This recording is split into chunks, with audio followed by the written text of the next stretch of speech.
in the last couple of weeks, we called the political situation into which Jesus was born with regard to the fulfillment of Daniel's prophecies in Daniel 2, the prophecy of Daniel 8 with regard to, not only did Daniel foretell the kingdom that was going to follow the Babylonian kingdom, he foretold specifically the one that was going to come after that with the coming of the Greek Empire. And we looked at we looked at a significant portion of how that affected the world into which Jesus was born with regard to language, then with concerning the Roman Empire and its road building, the phrase, Pax Romana, the peace of Rome, that even though Rome dominated the world, the people that were under their rule lived in relative peace. In other words, if you would pay your taxes and behave if you pay your taxes and behave yourself, we'll leave you alone. If you don't do those things, we're going to make it bad on you. And they did in a number of cases, and particularly with the Jews in AD 70. Now we're going to look at some of the geographic and religious implications or situations that existed in the time of Jesus. Now note there, the land of Palestine. One thing I never took as a student. All Freed-Hardeman students have to take Bible classes. You have to take a Bible class every semester. And there are a number of classes that are required of all students. For example, all freshmen, I think, have to take Survey of the Old Testament as one of their 2 Bible classes. You have to take the Life of Christ as one of your requisite classes. You have to take Marriage and the Family for a semester as one of the classes. But one class that I was never required to take, was Bible Geography. And Bible geography, to me, is a very interesting subject because I like those kinds of things. And a good understanding of Bible geography will help us as we think, like for right now, about the life of Christ, but also as we consider, if we were looking down the road to look at some things, say, pertaining to the missionary journey of Paul and Barnabas, or of Paul and Silas. We read through the book of Acts and we read about all these cities and all these regions and all these places, and it's always helpful for us to have some idea in our mind of what we're reading. Just think about this.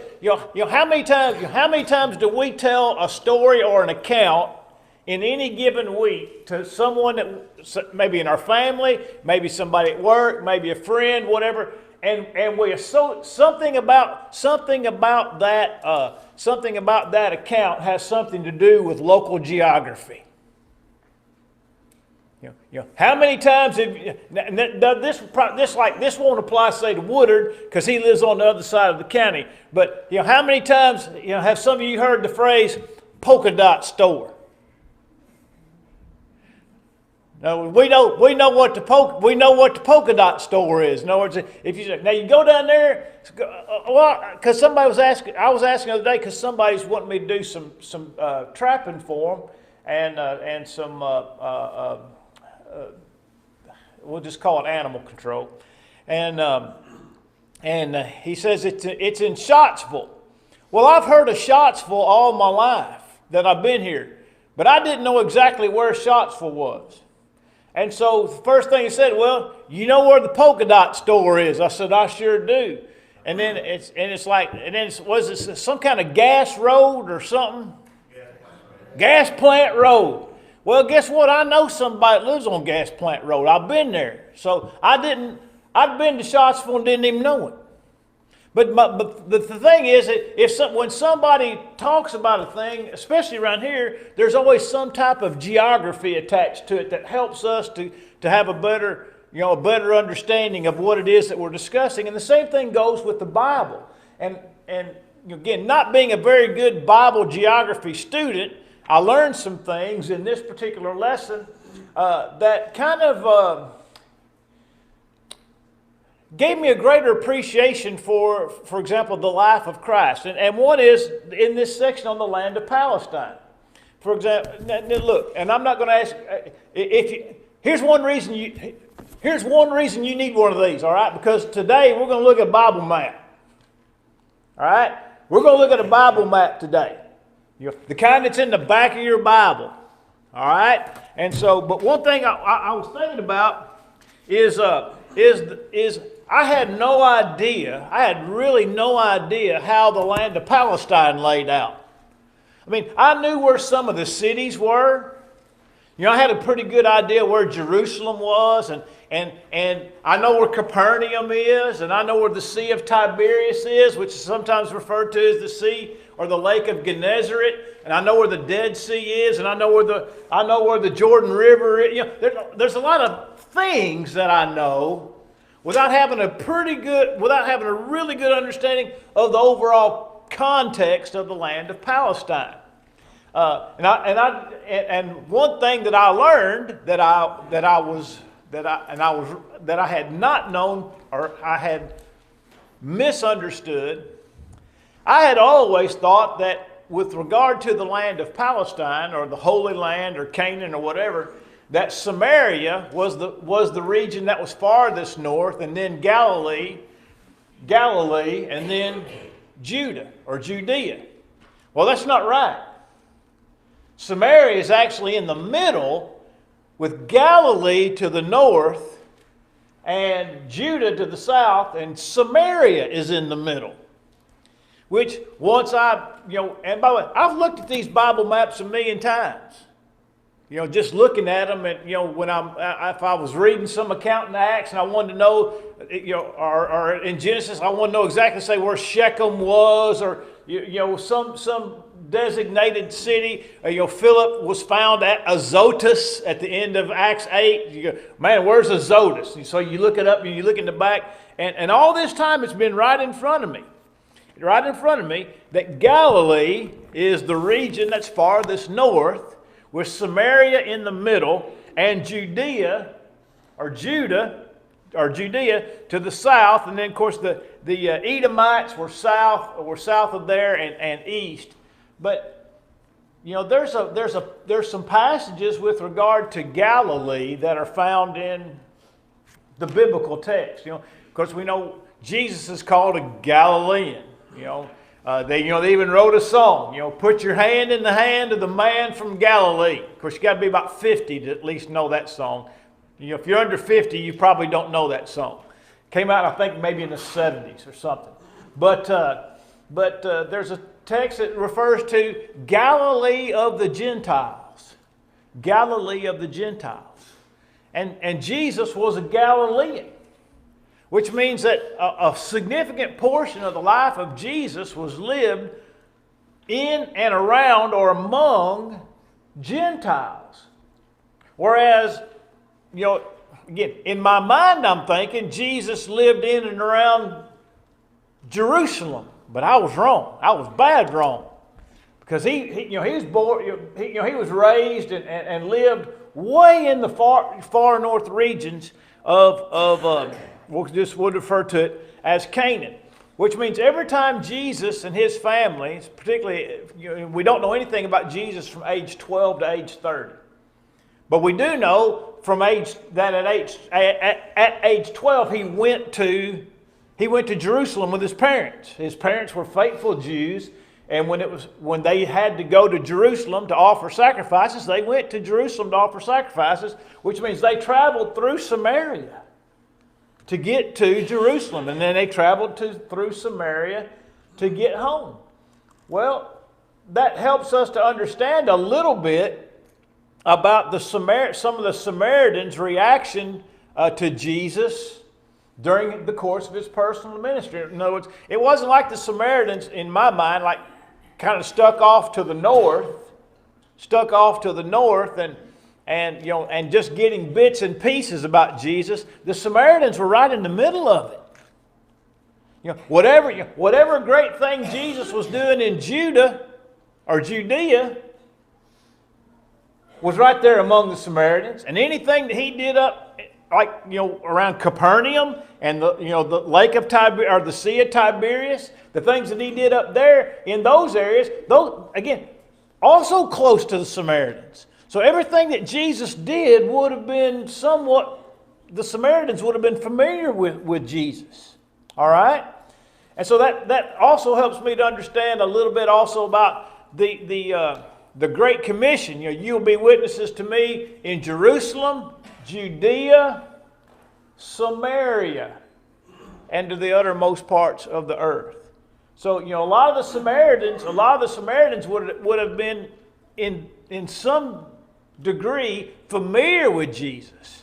They would have heard of Jesus. They would have, in some cases, seen the miracles of Jesus. These things would have been commonly known among them. And so, and then you look at the area here in this land of Palestine section on lesson 3, that from north to south, Palestine was only about 150 miles, and it's a lot longer north to south than it is east to west. It's kind of just a long, long 150 miles north to south, but perhaps not more than half of that east to west. And you're talking about, as it says here, somewhere between 10,000 and 12,000 square miles. Between 10,000 and 12,000 square miles. All right, just to give you a comparison, the state of Alabama is 52,000 square miles. 52,000 square miles. So, the state of Alabama is 5 times bigger than the land of Palestine. And you think about, how much, and think about all the things that we know, and almost everything that we know that took place in the Bible took place in that little bitty area. Obviously, sometime in Egypt, etc. The time before Abraham came into the land of Canaan. But the vast majority of everything we read about in the Bible took place in this little bitty area of the world. And so it just, the more the more I think about it, the more it just makes me scratch my head. It's just so interesting. And then also in that second paragraph, it talks about the Samaritans were a race of half Jews. Half Jews. Now, what happened in this particular case was that about 150 years before Judah was carried off into Babylonian captivity, the nation of Israel, this is obviously after the division of the nation, Israel, 10 tribes to the north, Judah, 2 tribes in the south, Judah and Benjamin. 150 years before Judah was carried off into Babylonian captivity, Israel was carried off into Assyrian captivity.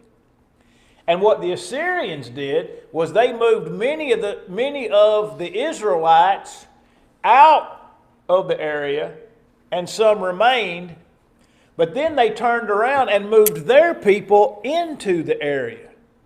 In other words, they repopulated. In other words, they took some out, but they repopulated the area with other people. And as a result, many of those Israelites who remained did not keep the command to keep their marriages pure. And what I mean by that is that they intermarried with non-Israelites. And so that's why they're referred to as half Jews. Now, and it's not like that everybody there was a half Jew and a half something else.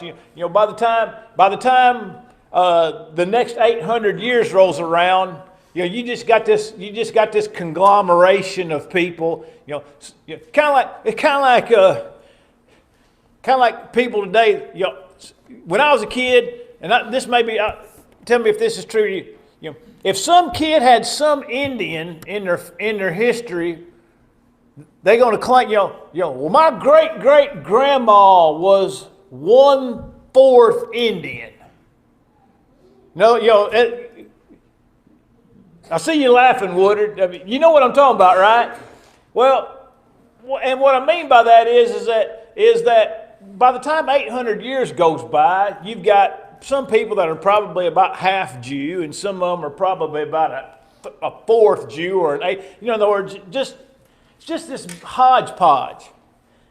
Now, the Samaritans continued in a large degree to follow the five Old Testament, the first five Old Testament books, the Pentateuch. The Samaritans did not accept as Scripture the books of poetry or the prophets. But because they held to the Pentateuch, Genesis through Deuteronomy, they were still considered a part of Jewish heritage, both by reason of blood and by reason of religion. But as is oftentimes the case, the Jews considered the Samaritans worse than Gentiles. If we were going to be honest about it, they should have been more accepting of the Samaritans because, in other words, because they did share. They had more in common than they had apart. I'll just give you an example of this. And we see this in today's society, is that especially in political circles, let's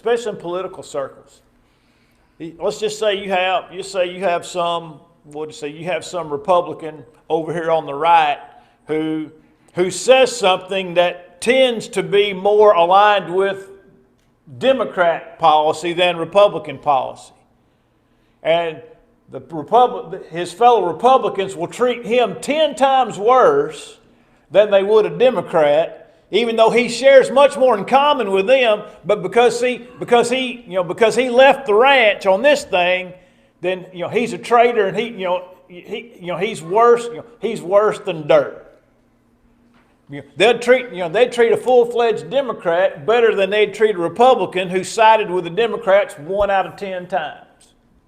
When in fact, again, they had much more in common than they do apart. Well, that's kind of the situation with the Jews and Samaritans. They had far more in common than they had, at odds with one another. But yet they treated them, in like what we see in our, modern political, society. And by the way, that works both sides. You can look at, I just think about, Martina Navratilova. So she's a homosexual, all right, and she's been a great leader of leftist ideology, among homosexuals and women in sports, and she's been this for 40 years. But the moment that Martina Navratilova says that biological men don't need to be playing against biological women in tennis, what happened? Canceled. In other words, on this one thing, she strayed off the farm on one thing, and 40 years of advocacy and everything else she's done doesn't count because she's out. We don't want to hear anything she has to say. She doesn't agree with us 100%.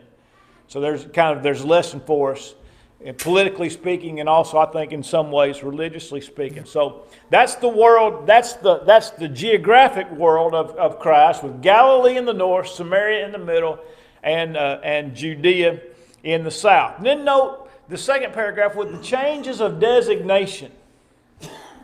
And when I was studying this, I learned a little bit about, or warned. I guess I got a little bit of a warning, and I'll explain in just a moment about designations and what they mean.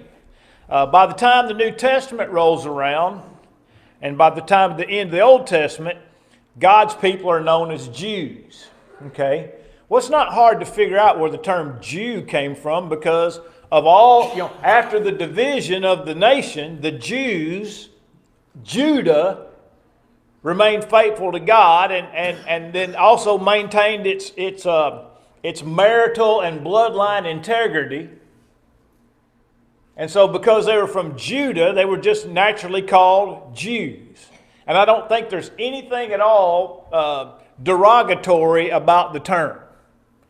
But in my mind, I used to think maybe there was something derogatory about the term, and my whole thinking was shaped by a line in Passion of the Christ.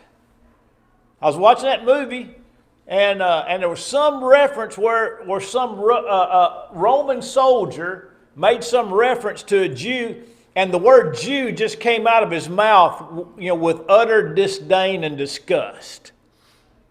And I thought, well, maybe there's something to that, but I really don't think it is. I think it's just a shortened, form of being from the nation of Judah. But again, it teaches us sometimes how our minds can be influenced one way or another by something that may or may not have anything to do with the Bible.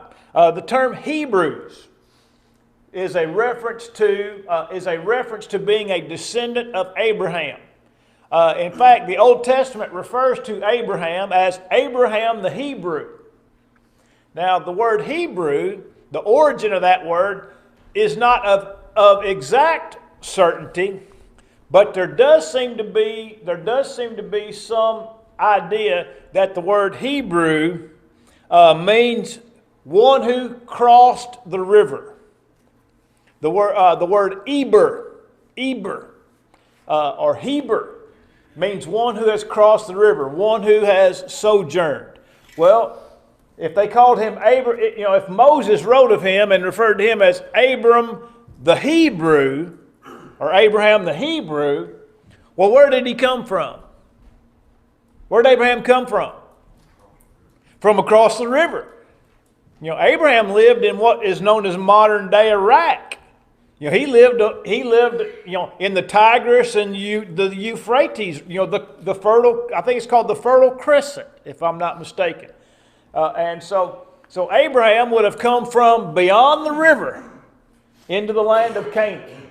And so he's Abraham, and again, I'm not saying this is absolutely of absolute certainty. I'm just saying this is one of the really good possibilities of how the term Hebrew came into usage. And then, of course, Hebrew became associated not only with descendants of Abraham, but also with the language.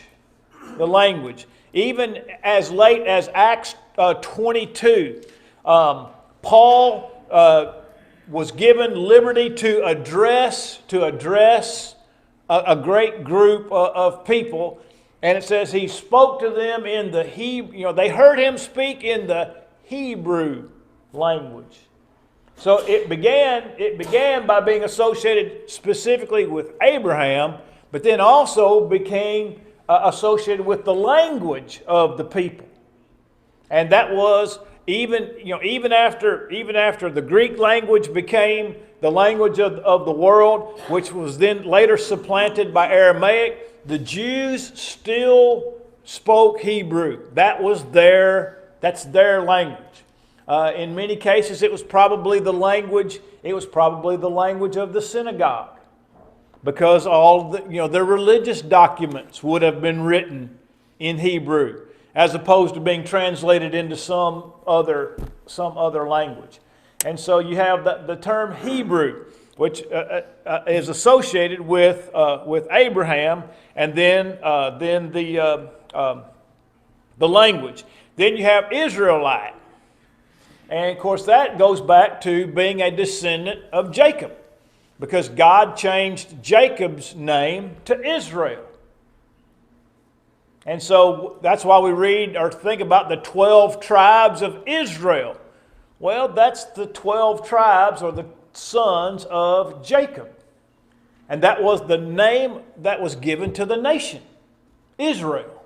Israel was God's name given to his people when he called them out and made them a great nation. They were the nation of Israel. So you have Hebrew, you have Israel or Israelite, and you have Jew. So a number, by the way, the term Jew I found goes back at least as far as 2 Kings 25:25, speaking about those who were carried away into captivity. So the term Jew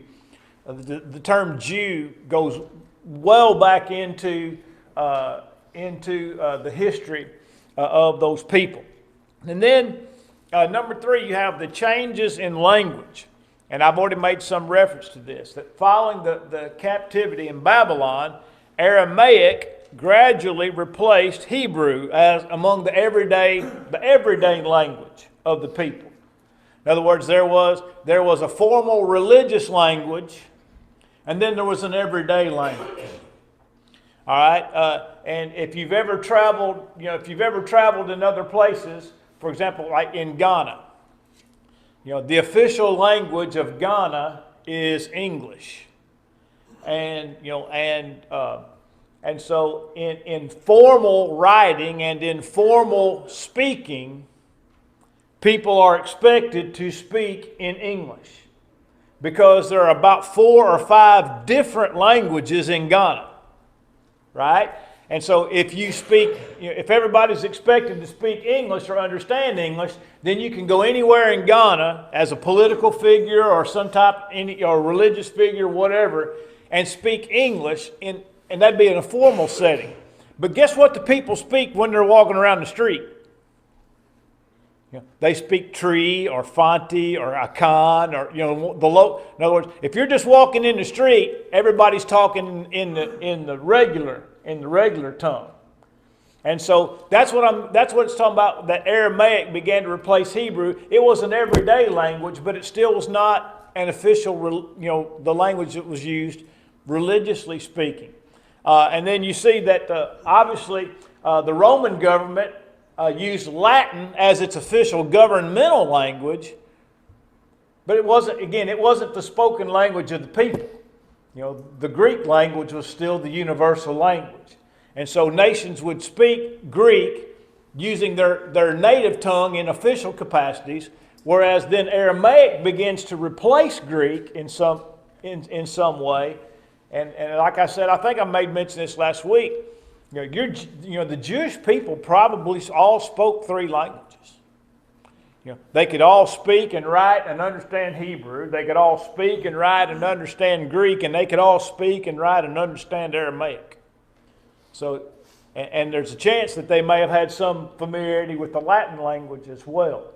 And so, but the changes in languages, and then the notation at the end of that paragraph, when Pilate wrote Jesus of Nazareth, King of the Jews, and hung it on the cross over Jesus' head, he wrote it in 3 different languages, in Hebrew, Latin, and Greek. In other words, he wrote it in the language of the Jews, he wrote it in the language of the Romans, and he wrote it in the language of the world. In other words, everybody that walked by there could see and read what Pilate had written and placed over the cross of Christ. And let me just I want to make mention of this.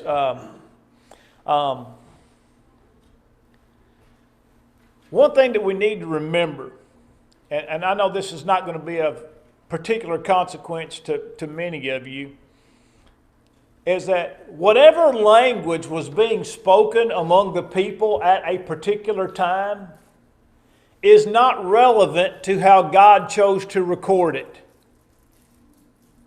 All right? In other words, whatever language was being spoken at the time is not relevant to the language in which God chose to record it. The Bible is written primarily in only 2 languages.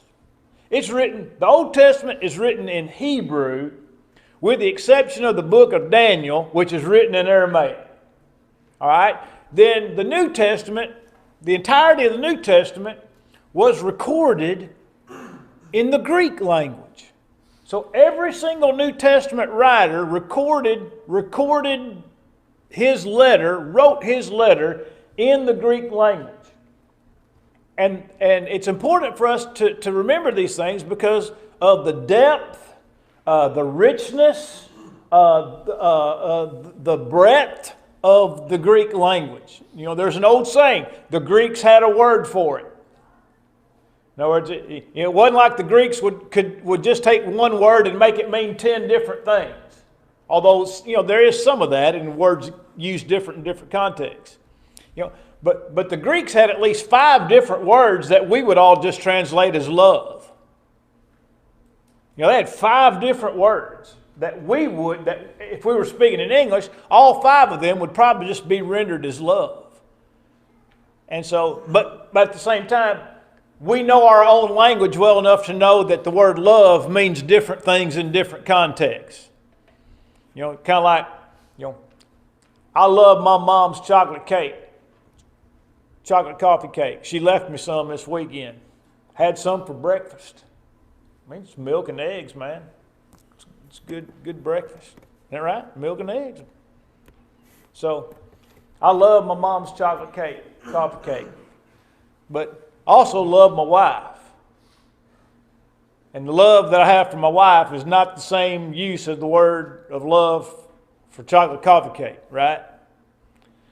And so the point is that God used the best possible language to record the New Testament. All right? Now the reason this sticks with me is through the course of answering questions and taking questions and whatnot. When Jesus referred to Peter or Simon as Peter, the word Peter is his name was Simon, but he was called Peter, which means a rock. And then in Matthew 16, he references Peter and he says, and upon this rock I'll build my church. Well, the word for rock upon which the church is built is not exactly the same word as the word used to describe Peter. They're not exactly the same. And we learned because God used Greek to record it, we understand that Peter is not the rock upon which the church is built. But I can't tell you how many times I've had Roman Catholics tell me, well, Jesus was probably speaking Aramaic, and there's no difference in Peter and rock in Aramaic. I can't tell you how many times I've heard that. He was speaking Aramaic, and by the way, and they can't prove that. There's absolutely no proof that that's even the case. But even if it were the case, that Jesus spoke Aramaic and he used the same word for rock as he did for Peter, how did God choose to record that matter? And he chose the Greek language, wherein we can see the difference between the designation of Peter, which means rock, and the rock upon which the church is built, which is the divinity of Jesus Christ. And so that's why this discussion of languages is important. And it's also important for us to remember, God chose to record the New Testament in what was called, I believe it's called Koine Greek, which was the everyday language of the world. It's the language that everybody used everywhere. Again, remember, Greek was the universal language. So God chose to record the most important document ever written, the New Testament, in that language so that everybody in the world could read it. All right? That's first or second? Second? All right. We'll start in changes in occupation and worship next week and move to the differences in religion and leadership. There's the third. Oh, was that second? Oh, okay. All right.